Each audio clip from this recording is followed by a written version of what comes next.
Hello everyone, আসসালামু আলাইকুম। নতুন একটা ভিডিও নিয়ে আসলাম। ইফতারের জন্য চিকেন আলুর চপ বানালাম। Chicken potato chop. আমি একটু বেশি করেই বানায় রাখি, যে 4-5 দিন যায়, আবার 4-5 দিন পরে করে বানাবো। এই চিকেন চপটা অনেক মজা হয়। ডিম চপটা আমার ভালো লাগে না, তাই চিকেন চপটা বানালাম।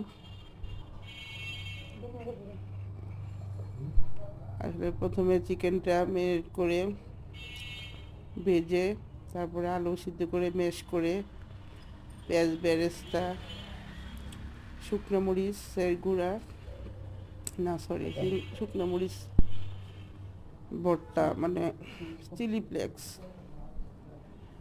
দিয়ে, ধনিয়া পাতা ভালো করে ম্যাশ করে, তারপরে একটা একটা করে চিকেনের পুর ভরে চপ বানালাম।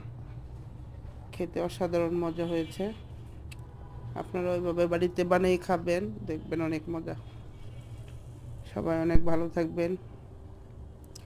আমার রেসিপিটা ভালো লাগলে আমার চ্যানেলটা সাবস্ক্রাইব করে দিবেন, একটা লাইক কমেন্ট করে দিবেন। ধন্যবাদ সবাইকে। আল্লাহ হাফেজ।